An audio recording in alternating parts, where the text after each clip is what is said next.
soyez les bienvenus dans la semaine dans le monde. Comme chaque vendredi, un tour du monde autour de 3 actualités marquantes. On va revenir évidemment sur la très contestée loi immigration en France, adoptée en début de semaine. Les élections générales en République démocratique du Congo, on l'évoquait dans nos journaux à l'instant. Initialement fixé à mercredi, le scrutin a dû être prolongé en raison de multiples incidents rapportés dans les bureaux de vote. Mais avant d'aborder ces 2 sujets, on va prendre le temps de s'arrêter une nouvelle fois cette semaine sur la situation plus désespérée que jamais à Gaza. Il y a la faim, la soif, le froid désormais qui menace la population civile. En 77 jours de guerre, plus de 2000 personnes ont été tuées. Parmi ces victimes, 8000 enfants, mais enfin, et vous le voyez s'afficher sur vos écrans, une résolution a pu être adoptée aux Nations Unies après 5 jours d'âpres négociations. Cette question aussi, l'armée israélienne s'est-elle rendue coupable de crimes de guerre à Gaza? Les Nations Unies ont appelé à l'ouverture d'une enquête. L'État hébreu s'y refuse et considère cette démarche comme une demande partisane.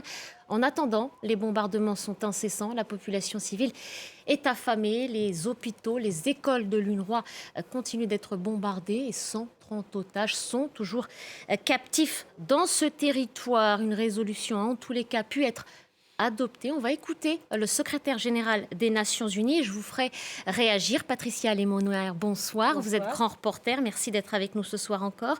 Thomas Hoffnung, chef du service Monde à la Croix. Bienvenue à vous. Merci d'être à nos côtés ce soir. Laure Simoes, directrice éditoriale de Cartooning for Peace, avec un petit bonus à la fin de l'émission, j'en dis pas plus.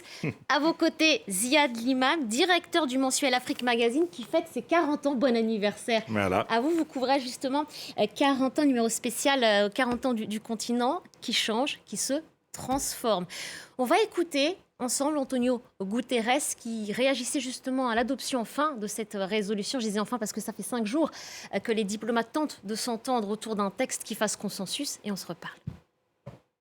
Le vrai problème est la façon dont Israël conduit son offensive, qui crée des obstacles massifs à la distribution de l'aide humanitaire à Gaza.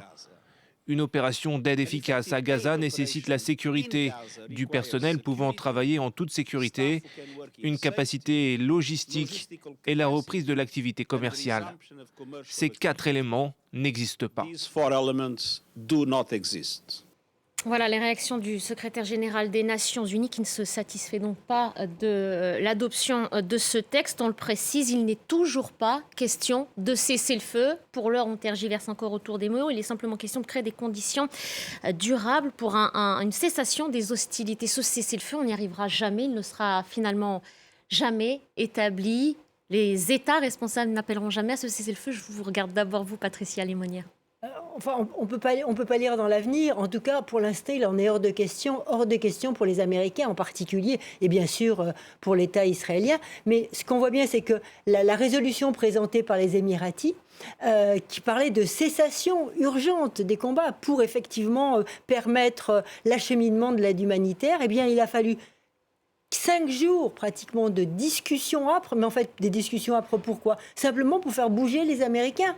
Il n'y avait qu'eux qui posaient problème dans ces âpres discussions qui ont eu lieu. Et donc on est arrivé à oublier la cessation des combats et pour faire simplement un acheminement de l'aide humanitaire. Mais Antonio Guterres a bien dit, acheminer l'aide humanitaire dans des couloirs où l'armée israélienne fait un petit stop dans les bombardements ou sous les bombardements. Tout ça n'est pas encore très, très clairement défini. Et on le sait très bien, on ne peut pas acheminer pour les 400 000 ou 500 000 Gazaouis qui restent encore dans le nord et dans le centre de Gaza. Il y a des combats à Jabalia, il y a des combats encore dans le centre de Gaza. On ne peut pas acheminer de l'aide humanitaire dans les endroits où l'on se bat. On ne peut pas acheminer de l'aide humanitaire quand on reçoit des bombes. Et il y a eu parfois des convois qui sont attaqués. Alors certains qui sont contre l'acheminement de l'aide humanitaire disent mais cette aide humanitaire va profiter au Hamas. Et il ressort toute l'histoire des détournements qui sont logiques et qu'on voit dans tous les conflits. Effectivement, ils existent, mais même s'ils existent, il y a une partie quand même qui va à la population et cette population est désespérée pour l'instant. Thomas Hoffnung, je vous vois acquiescer. C'est l'impasse, en fait, on n'avance pas? On n'avance pas beaucoup. Le vote, l'adoption d'une résolution, c'est quand même une avancée. La dernière fois, il y avait ce veto américain, d'ailleurs, qui avait montré l'isolement des États-Unis par rapport au reste des membres du Conseil de sécurité. Hein. Si ma mémoire est bonne, je crois que la France avait voté pour. Oui, pour. Donc c'est une petite... isoler les États-Unis après cette main de la honte. Ça avait été présenté comme tel, en tout cas par la presse. Donc c'est une petite avancée diplomatique. Il y a une urgence. Je pense que les Américains ne peuvent plus maintenant résister à cette pression du terrain, puisqu'on sait que les ONG disent que une très grande partie de la population gazaoui est au bord de la famine. C'est ça qui est terrible, c'est que maintenant, après 77 jours de conflit, avec ces mouvements incessants de population, où les Israéliens disent à la population de bouger à tel endroit, puis après à nouveau dans tel autre, les gens sont totalement démunis et donc on risque d'avoir une famine de très grande ampleur dans ce petit territoire de Gaza, cette prison, puisque les Gazaouis ne peuvent pas sortir. Donc il y a cette urgence. C'est pour ça que je pense que les Américains ont dû lâcher du lest aujourd'hui. Mais encore une fois, donc il n'y a pas ce cessez-le-feu. Les Israéliens ont carte blanche, j'allais dire, ou en tout cas feu vert pour continuer leurs opérations. Et la souffrance de la population gazaoui donc, va perdurer. Ziad, si les civils ne meurent pas sous les bombes, c'est la faim, mourir de faim, littéralement, qui se profile? C'est déjà probablement le cas, parce que 3 mois, on a déjà sans alimentation, plus les bombardements. Je pense qu'il y a déjà des victimes de la faim, des victimes des maladies, des enfants. Enfin, tout ça, on le sait. Pourquoi est-ce que la communauté internationale, en fait, pour parler clairement, n'est toujours pas à la hauteur de l'urgence absolue? Les images, elles nous parviennent tous les jours. Mais d'abord, c'est toujours la même question, c'est quoi la communauté internationale dans un conflit? Là, visiblement, il y a un acteur majeur qui est les États-Unis, et sur des raisons sur lesquelles on peut rentrer, décide pour le moment de soutenir presque indéfectiblement son allié israélien. Il y a un certain nombre d'acteurs majeurs, mais qui n'ont pas les moyens d'arrêter le conflit. Il y a des acteurs secondaires qui sont les Qataris, les Saoudiens, des puissances intermédiaires, l'Égypte, qui essayent d'aller au moins à une situation de trêve qui permettrait peut-être d'enclencher quelque chose de plus durable. Mais on a vu avec la première trêve que dès qu'elle s'est arrêtée, c'est reparti. Et puis, il y a Israël qui est quand même aussi un acteur majeur, parce que c'est lui qui fait la guerre. Et en Israël, il y a la question du but de guerre. Là, c'est de plus en plus clair. J'ai lu un post de l'ancien responsable américain assez important qui s'appelle Martin Indyk, qui a traité le dossier Proche-Orient, Israël, etc. pendant de nombreuses années. Il dit il commence à y avoir une discussion en Israël chez un certain nombre de journalistes importants de la place pour dire mais on fait quoi là?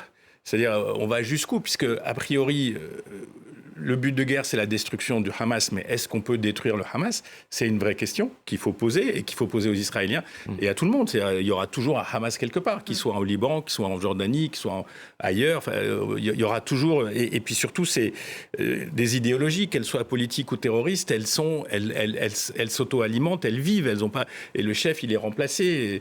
Et donc, ça dure. Et peut-être que les orphelins d'aujourd'hui seront les futurs combattants. On crée des générations de futurs combattants. Et puis, la deuxième chose, c'est qu'on a une interrogation sur la méthode de guerre. Parce que est-ce qu'il faut détruire Gaza? Et c'est là que se pose la question vraiment du but. Est-ce qu'il s'agit de se débarrasser de Gaza définitivement? Et c'est ce que vous appelez la communauté internationale, sauf les Américains qui disent... Alors là aussi, je m'excuse, je me base sur les Américains et ce qu'ils disent. En gros, il y a aussi un calcul du côté démocrate qui est de dire... de toute façon, on a survécu à toutes les... On a été isolé déjà plusieurs fois dans le temps, Vietnam, Irak, Afghanistan, et on revient toujours parce que nous sommes, qu'on le veuille ou non, pour le bien ou pour le mal, nous sommes une puissance incontournable. Nous sommes une espèce de puissance mystique. On revient toujours sur le devant de la scène. Donc là, effectivement, on est isolé. Ça tient en partie à la personnalité de Biden qui est très impliqué, lui, dans le conflit du côté israélien. Il a été remué, je crois que le mot est faible, par les attaques du 7 octobre. Il est totalement engagé. Alors, il essaye de contenir, parce qu'il sent ce qui se passe, mais il a des élections. Et en fait, du côté démocrate, l'idée, c'est de se dire, on va réélire Biden et on sera à ce moment-là en position d'apporter cette fameuse solution politique pour le conflit. Mais on est dans le délire complet, c'est-à-dire on est dans 12 mois. Dans 12 mois, qu'est-ce qui va rester de Gaza? Qu'est-ce qui va se passer dans les territoires occupés? Parce que la Cisjordanie, qu'est-ce qui va se passer avec le Hezbollah? Tout ça, c'est des allumettes et c'est des bombes explosives qui sont partout, ça ne tiendra pas 12 mois. Il y a un risque existentiel, clairement, aujourd'hui, qui est posé pour les Palestiniens et la bande de Gaza. Il y a une partie de la population, les extrémistes de droite et messianistes et autres, qui le disent tous les jours. Ouvertement. soit on les envoie en Occident sur des bateaux, soit l'Égypte les prend, soit la Jordanie, le roi Abdallah les prend. Bon, ça, c'est un discours qui est classique. Je crois que, en revanche, ce à quoi se prépare l'armée israélienne, en tout cas le chef d'état-major et le ministre de la Défense, c'est une guerre très longue. Ils veulent, en fait, qu'est-ce qu'ils veulent ? Ils veulent, en fait, faire en sorte qu'il n'y ait plus personne dans les tunnels. Donc on les voit, ils avancent très lentement. Ils prennent un camp de réfugiés, ils en prennent un autre, ils essaient de trouver tous les tunnels, ils essayent de débusquer. Là, ils pensent avoir le temps pour eux. Je dirais que pas le temps poutinien, parce que lui, il a encore plus de... Mais ils marchent sur le très long terme. Sauf que les soldats, ils semblent de moins en moins disposés. Selon un article d'Haaretz, il y a un désaccord de plus en plus fort entre les politiques et les plus radicaux, les plus extrémistes, et les soldats. Pour l'instant, on n'en est pas à une sédition au sein de l'armée. Là, il y a effectivement quelques soldats, parce que il faut voir ce à quoi ils sont confrontés. C'est une armée là qui vient de tuer 3 des siens. Et le choc, on ne le mesure pas complètement. Tuer 3 des siens, en plus qui avancent avec le drapeau blanc, c'est-à-dire en théorie dans les lois de la guerre, le drapeau blanc, on ne tire pas trop dessus quand même. C'est un traumatisme au sein de l'armée. Et ça, on n'en a pas beaucoup parlé. Et pour de très nombreux jeunes, c'est un traumatisme. Mais la grande majorité de l'armée suit quand même effectivement les directives du chef d'état-major. Et donc les directives sont reconquérir pied à pied. Mais c'est une conquête dans un paysage totalement dévasté, avec un stress énorme. Et ce stress énorme déséquilibre profondément le mental de ces jeunes soldats qui n'étaient pas du tout préparés, pour certains, je dis bien, à ce à quoi ils sont confrontés. Donc, ça peut durer longtemps. Et ça peut durer longtemps. Alors, je ne parle pas aussi des conséquences sur un plan économique pour Israël. Mais sur le plan de l'armée, on n'en est pas encore au grand clivage. Et la question des otages dans tout ça ? Alors la question des otages, c'est une autre question. On le dit, le Hamas dit 60 morts. Déjà, on reconnaît 60 morts sur les 136. Je pense qu'il est plus prudent aujourd'hui de parler des disparus. Et donc, il y a les disparus, et parmi ces disparus, certains sont otages. Et on voit bien, le Hamas a dit je ne rendrai pas les otages si vous ne libérez pas tous les prisonniers. La question, je trouve, c'est quand même celle ce que disait tout à l'heure aussi Ziad, c'est quel est le but, est-ce qu'il y a un but caché d'Israël ? Qu'est-ce que veut faire Israël de Gaza ? On voit qu'il y a des informations qui commencent à filtrer à droite, la raser, à gauche. certains l'assument clairement, vouloir vider Gaza de sa population. C'est l'extrême droite. C'est vrai que Netanyahou et lui... Elle s'impose, cette extrême droite aussi, en Israël. Elle n'est pas inaudible. Non, elle n'est pas inaudible, mais c'est pas elle, quand même, je pense, qui fait la politique du gouvernement. Disons que Netanyahou jongle un peu entre ces deux ailes, et d'ailleurs peut se présenter un peu comme celui qui peut être... l'homme de la synthèse, d'une certaine manière, ce qui pourrait le rendre indispensable. Netanyahou, vous voulez dire, donc il est toujours crédible, il compte toujours ? Non, je veux dire qu'en tout cas, lui, il arrive à manœuvrer politiquement pour montrer qu'on a besoin de lui. Là, donc Même y compris de la gauche israélienne qui se dit, si ce n'est pas Netanyahou, est-ce que ça sera l'extrême droite ? Vous voyez, donc il joue ce jeu qui est très pernicieux. Mais moi, je trouve que la question, c'est de savoir ce que veut Israël faire que veut Israël à Gaza. Est-ce que c'est vider Gaza de sa population ? Est-ce que c'est détruire complètement Gaza et pousser la population à partir d'elle-même ? Mais moi, j'en ai des témoignages, on recueille des témoignages à la Croix de jeunes, de personnes qui ont réussi à fuir Gaza et qui disent « je n'y retournerai pas, c'était trop dur ». Ou des gens qui y sont et qui disent « moi, je veux sortir à tout prix de Gaza ». Donc, est-ce que c'est ça aussi la stratégie ? Caché en mais ça résout pas là, je pense qu'il y a une vraie contradiction. C'est-à-dire qu'on peut parfaitement imaginer, puisque c'est déjà à moitié fait, la destruction de la ville ou aux 3/4 fait. Mais ça règle pas le problème de la Cisjordanie, où il y a quand même 3 millions et demi d'habitants. Donc là, on est aussi dans le cœur du problème. Donc, et si on fait une nouvelle Nakba, on va générer, donc, on disait tout à l'heure, toute une nouvelle génération de combattants de OLP, FTP-LP, Hamas vers V2, V3. Donc la question du règlement politique, c'est là où tout se pose, parce que Netanyahou l'a dit clairement, moi, le but de ma vie, c'est pas d'État palestinien. Les moins idéologues disent « less than a state ». Des arrangements, les Saoudiens ont proposé des solutions. Donc, il y a un moment, il va falloir et c'est là, je pense que les Américains ont le rôle clé, il va falloir que les Américains poussent tout le monde dans la nasse de la discussion politique. Et alors comme ils l'ont fait par le passé. Oui, mais réarriver, tout est écrit, on l'a dit sur ce plateau, tout a été écrit, Oslo 1, Oslo 2, Tabac 1, Tabac 2, tout dans les moindres détails a été écrit. Donc les gens qui ont torpillé le processus, ils l'ont torpillé. mais vous ne pourrez pas faire disparaître la Palestine et l'idée palestinienne. Ça, c'est un truc, je crois qu'on ne mesure pas très bien encore en Europe, aux États-Unis, etc. Ça a changé avec cette guerre, mais l'idée palestinienne, elle est là pour rester. Elle est là depuis 75 ans, elle existait avant, elle ne disparaîtra pas. Donc, quelle est la solution politique que vous pouvez apporter ? Actuellement, il y a des discussions secrètes quand même entre des Israéliens et des pays arabes qui se déroulent sur l'après. On n'en parle pas beaucoup, mais je pense à ça que vous faisiez allusion. Il y a ces discussions qui sont en train de se dire comment l'après, comment deux États, comment. Oui. Ça a commencé, ça se déroule en ce moment. Allez-y, d'un mot très rapidement, et je donne la parole à Laure. Avec l'exfiltration de responsables du Hamas vers Alger. Ça, c'est autre chose. Mais en tous les cas, un espèce de mandat international sur Gaza avec des forces arabes qui seraient saoudiennes, enfin les amis Abraham, émiratis et tout, et la reconstruction par les fonds justement des pays arabes riches. Mais ce que disent les pays arabes riches, ils disent nous on est d'accord sur ce plan, mais on ne le fait pas s'il n'y a pas un trac politique qui est immédiatement enclenché. C'est-à-dire qu'ils ne veulent pas être... Ce qu'il faut comprendre, c'est que pour l'Égypte et les pays arabes, être relativement neutre, c'est-à-dire essayer d'éviter que la couscoussière, elle saute chez eux, ça, c'est une possibilité. Mais être partisan et complice d'une seconde Nakba, ce n'est pas possible. Les régimes ne tiendraient pas. Donc, les opinions publiques ne le permettraient pas non plus. Pour le moment, ça bouge, mais ça reste étonnamment... Enfin, je veux dire, ça n'a pas sauté, mais des images cataclysmiques d'un exode de Gaza vers le Sinaï ou vers le Sinaï, en gros, ça serait dramatique pour l'Égypte et avec des conséquences incontrôlables. Ça pourrait être dramatique pour la Jordanie. Ça signifierait la fin définitive des accords d'Abraham. Enfin, il y aurait des conséquences... Mais précisément, l'Égypte n'ouvre pas sa frontière. Justement, parce qu'on va pas ils veulent pas être complices de ça. La parole vous est donnée, Laure. Oui, mais je vais vous montrer un premier dessin d'un dessinateur hollandais qui s'appelle Lectre pour deux standards. Jusqu'ici, en tout cas, on pouvait davantage parler de l'impuissance des Nations Unies, rebaptisée, vous le voyez, nation divisée à contre-cœur par ce personnage, parce que le veto américain n'avait de cesse d'empêcher toute résolution. On peut accueillir ce qui se passe ce soir comme effectivement une bonne nouvelle. Je voulais aussi vous montrer un deuxième dessin du dessinateur jordanien Osama Hajjaj, un dessin très très très graphique sur quand même les récentes attaques aussi des Houthis du Yémen en mer Rouge qui font quand même craindre toujours une escalade dans la région si on un des fronts, parce qu'il y a aussi le Liban dont on pourrait parler. Oui. Un troisième dessin du dessinateur Heng du Singapour pour Liane Zaobo. On se prépare en tout cas à un Noël très très très funeste à Gaza.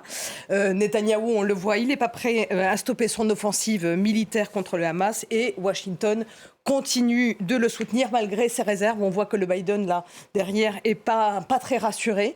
Et puis pour terminer... Justement, ce dessin du dessinateur français GMC et le problème des otages dans tout ça, on vient d'en parler. Si on continue à bombarder comme ça n'en sera bientôt plus un. C'est une pirouette de raisonnement, mais qui n'est pas très éloignée de la stratégie de Netanyahou, d'autant plus critiquée que, comme Patricia l'a rappelé, il y a eu donc ces trois otages morts par erreur par l'armée israélienne. Qui avait pourtant appelé au secours en hébreu aussi.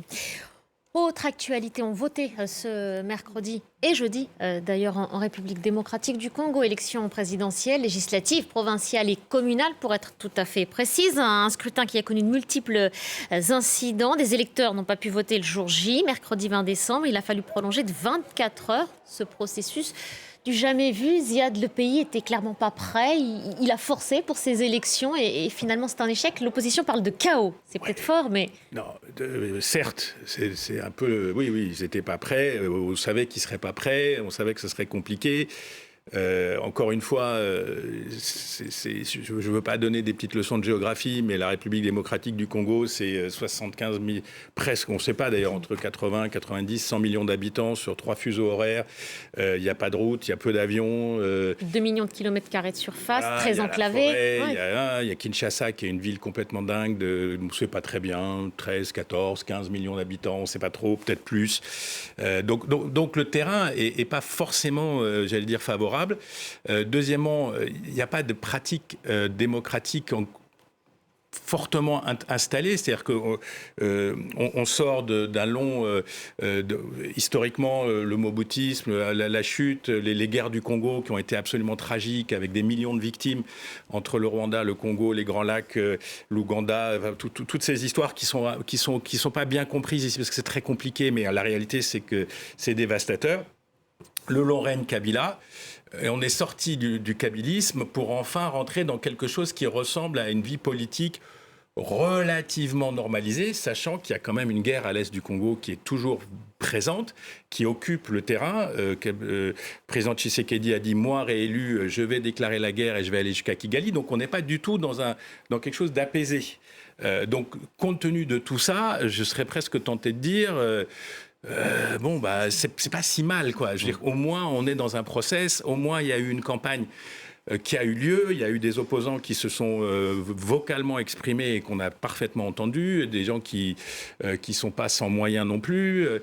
Donc voilà, donc maintenant, visiblement, c'est dans le process de la fin. Je pense que... La CENI s'était engagée à publier de premières tendances ce vendredi. On les attend, ce que vous dites. Alors, c'est assez mitigé. Ces élections, en tout cas, ont eu le mérite d'exister. On va écouter le témoignage d'un observateur et d'un lecteur et puis on se reparle. Ce que nous avons observé, il y a eu juste un engouement de la population. Tout le monde est venu avec intérêt de voter et avec ce sens patriotique. Certains aussi ont passé même la nuit ici, en train de patienter comment il faut voter. C'est depuis hier matin que je suis là. J'ai passé la nuit ici, en train de chercher comment pénétrer la salle de vote. Mais ça n'a pas pu marcher. Il y a eu des problèmes.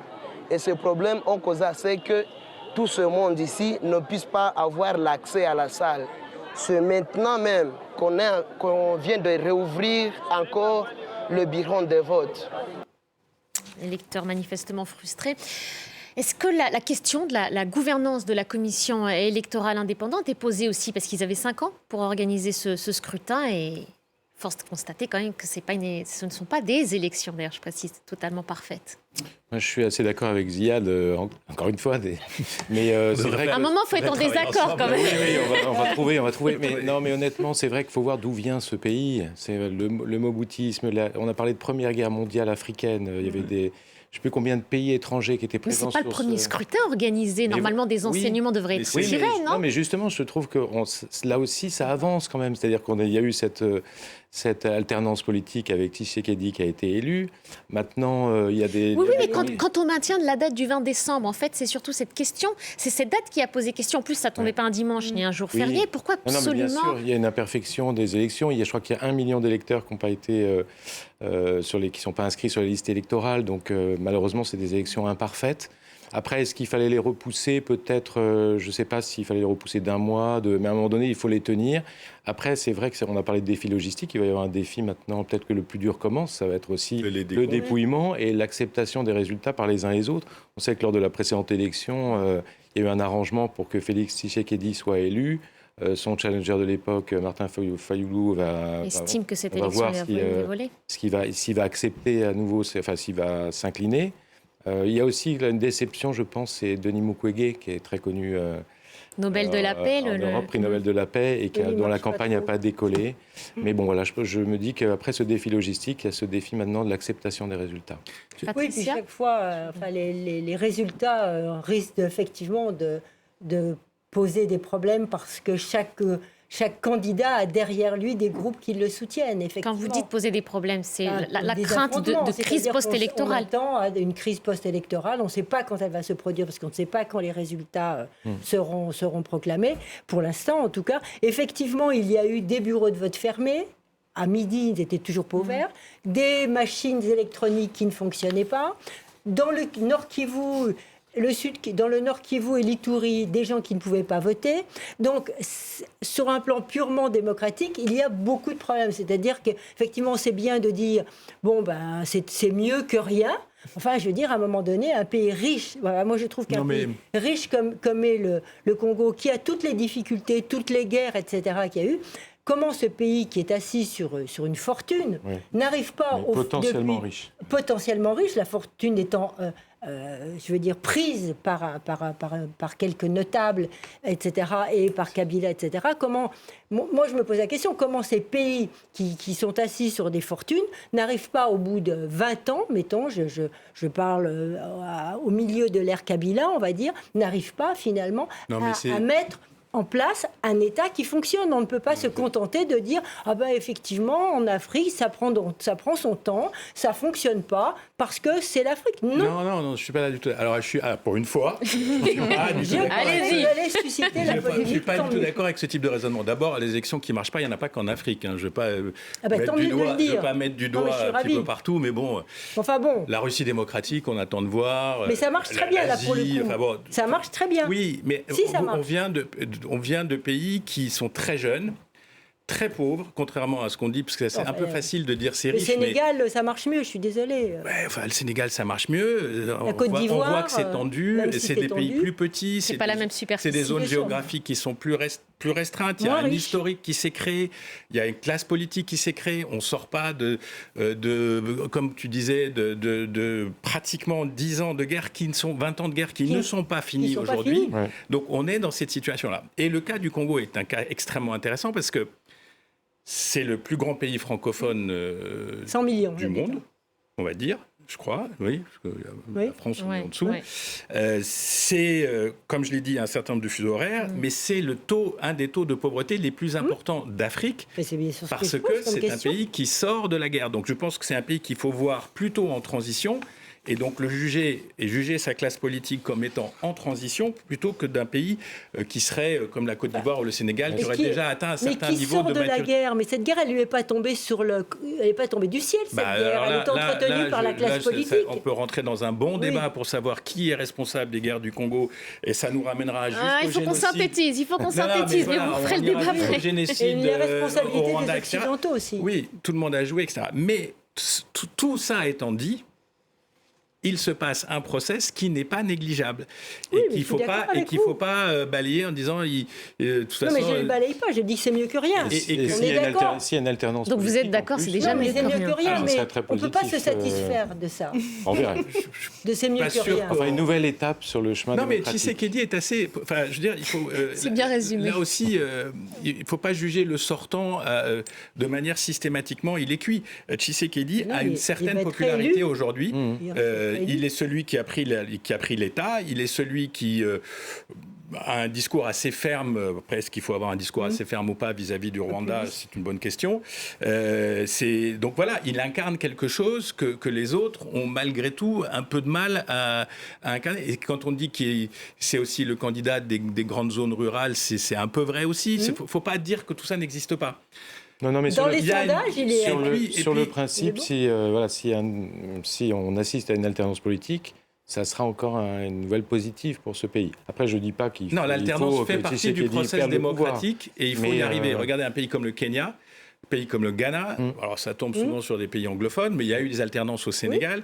Ça peut... Enfin voilà, c'est l'objectif final. Et puis on oublie aussi, parce que quand on juge ça de loin... Il y a une vie démocratique locale, elle vaut ce qu'elle vaut, mais il y a des journaux, il y a des radios, il y a des sociétés civiles, il y a des types qui vont au contact. Mais tout le monde n'avait pas les mêmes moyens pour faire campagne. Oui, mais bien sûr, mais on ne devient pas la Suède du jour au lendemain. Je veux dire, et même la Suède, ça ne fonctionne pas très bien, et même la France, excusez-moi, 3 siècles de les États-Unis, je ne sais pas combien, 2 siècles et demi de démocratie, soi-disant, etc. C'est complètement... Il y a de l'argent partout. La Pologne. Non, mais c'est corrompu par l'argent, les types, il y a les packs, non, mais tu ne peux pas mettre la même corruption américaine. Et ensuite, on donne la parole à Je veux dire, c'est qu'il faut relativiser un peu la critique systématique qui est faite à l'Afrique sur ce dossier. Moi, je pense qu'il faut la relativiser parce que c'est pas aussi simple. Donc, c'est un bon début. On va voir ensuite lorsque les résultats seront publié. Laure, comment ça réagira? Les dessinateurs sont peut-être un peu moins optimistes. On va commencer par ce dessin de Nicolas Vado, dessinateur belge pour l'Écho. Ben voilà, les élections générales en RDC, pour lui, l'image qui lui vient à l'esprit, c'est quand même une longue route semée de nids de poules, remplie de corruption, de violence, de fraude électorale. Bon bref, c'est quand même pas un chemin lisse et il est plutôt chaotique. Un Deuxième dessin qui nous vient du Kenya, du dessinateur Victor Ndula. Avec un portrait donc, du président sortant Tshisekedi qui brigue donc un deuxième mandat, qui espère sans doute remporter évidemment la plus grosse part du gâteau. Mais je viens de commencer, dit-il.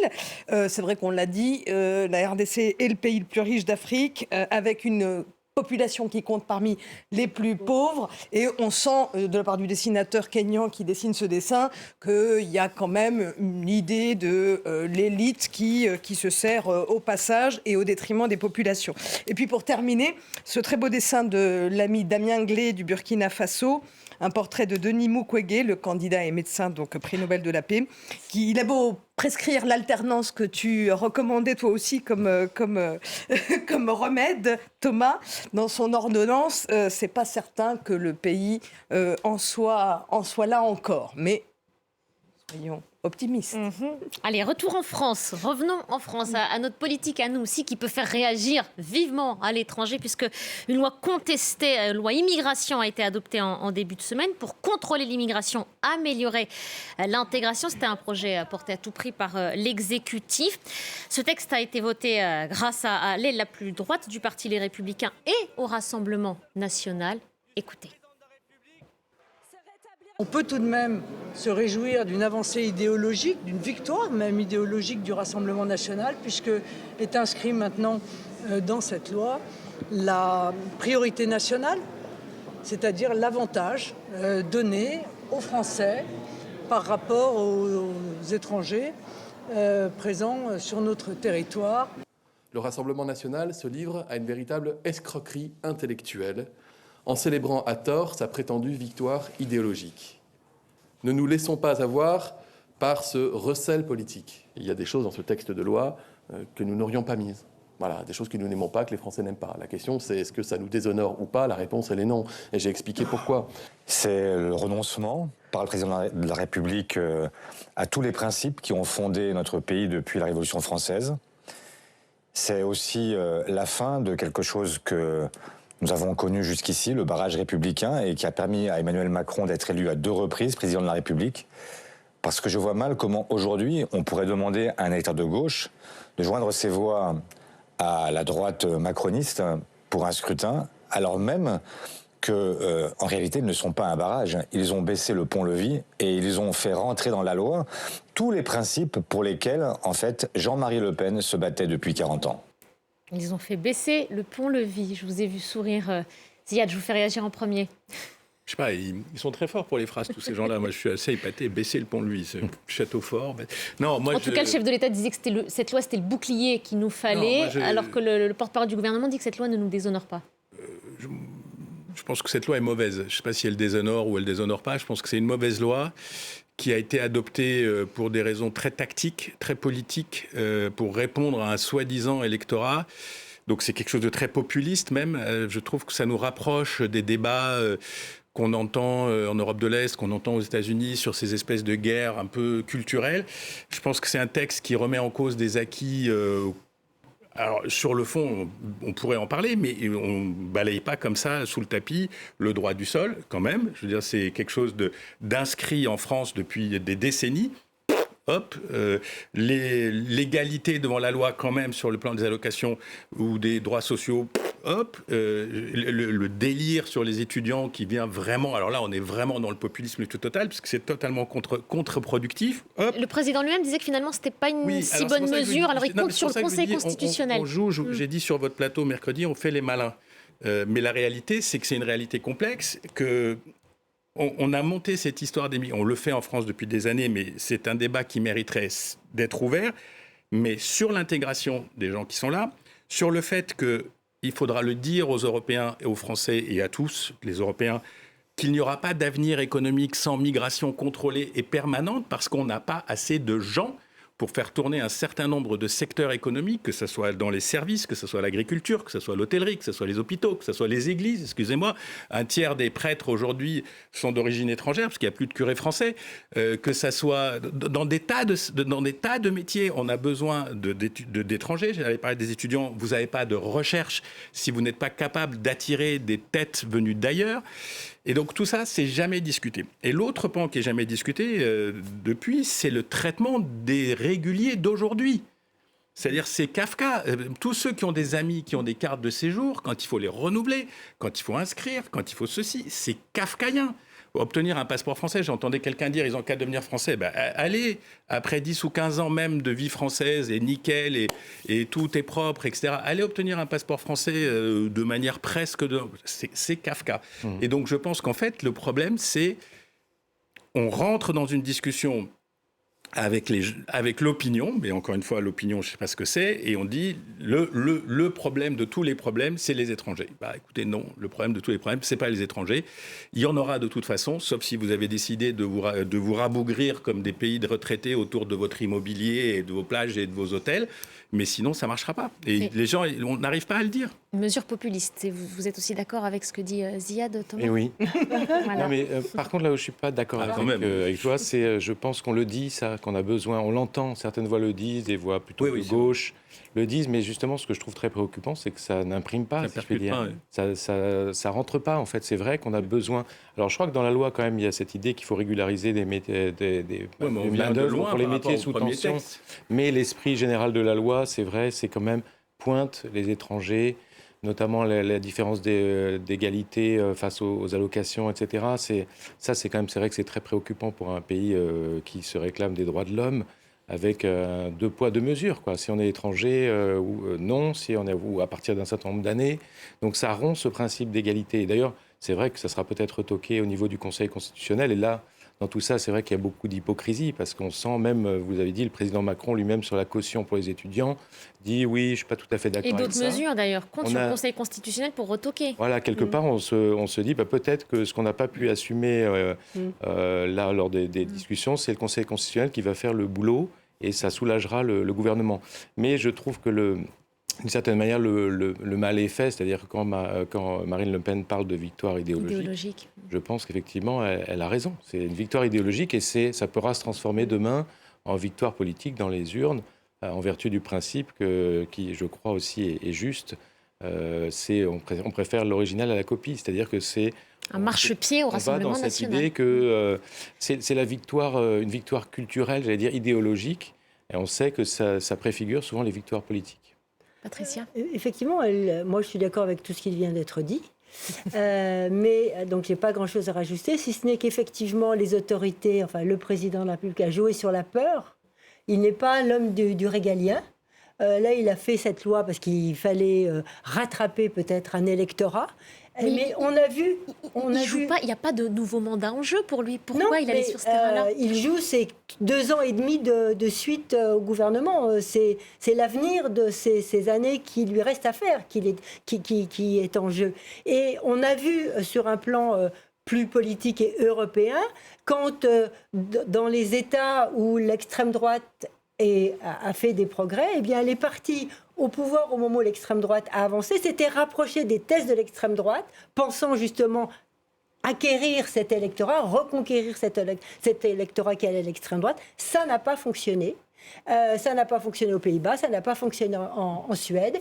Et donc là, à mon avis, sur un plan purement politique et tactique, c'est même une erreur parce que, comme vous l'avez dit très justement, on préfère l'original à la copie. Mais il prend aussi un risque avec sa propre majorité quand même, parce que parce qu'en France, malgré tout, il y a une force très égalité, liberté, fraternité, laïque, gauche qui va de centre-gauche au marxiste-trotskiste, mais c'est pas une force...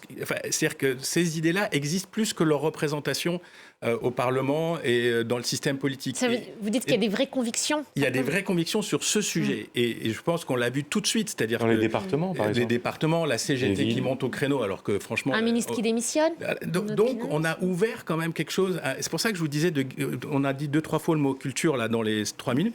On a ouvert un chapitre d'une guerre culturelle à la française avec un président qui dit « Je sais que c'est pas terrible, mais il faut le faire ». Et ça va peut-être permettre à la gauche de se restructurer. De se restructurer. Laure ?